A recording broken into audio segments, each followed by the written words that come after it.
ముఖ్యమంత్రి గారు ఉస్మానియా యూనివర్సిటీతో పాటు ఇతర యూనివర్సిటీలు ఏవైతే ఉన్నాయో వాటిలో ఉన్నటువంటి ఖాళీలకు సంబంధించినటువంటి విషయాలపైన స్పందిస్తారని చెప్పి చాలా మంది నిరుద్యోగులు ఆశ చూశారని చెప్పి అంటున్నారు. సో దీనిపైన వారు ఎలా రియాక్ట్ అయ్యారు, మీరేం చెప్పారు?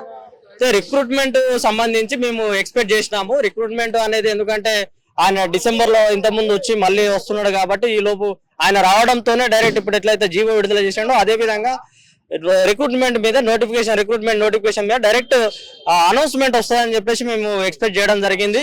కాకపోతే మేము పారదర్శకంగా మేము చేస్తాం అనేది మాత్రమే ఆయన చెప్పడం జరిగింది. దీంతో పాటు ఇక్కడ ఉద్యోగ సమస్యలు ఉన్నాయి. రెగ్యులర్ వాళ్ళకి సంబంధించి పెన్షన్ స్కీమ్ అని చెప్పేసి, కాంట్రాక్ట్ వాళ్ళ గురించి పే స్కేల్ కి సంబంధించి, పార్ట్ టైం వాళ్ళకి సంబంధించి ఉద్యోగ వేతనాలు అనేవి చెప్పేటువంటి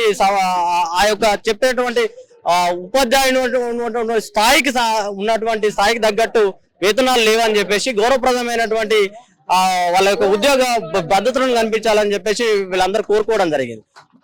కానీ ఇవన్నిటి ఫుల్ఫిల్ చేయకుండా కనీసం ఒక సమస్య మీద కూడా స్పందించకపోవడం అనేది నిరుద్యోగిత అంటే బయట ఉన్న సమాజం ఓన్లీ ఉస్మానియా యూనివర్సిటీ కాకుండా బయట ఉన్నటువంటి నిరుద్యోగులు, బయట ఉన్న ఉద్యోగాల నోటిఫికేషన్ల కోసం ప్రిపేర్ అవుతున్నటువంటి వాళ్ళందరూ కూడా ఈ యొక్క సభ కోసం వెయిటింగ్ చేయడం జరిగింది.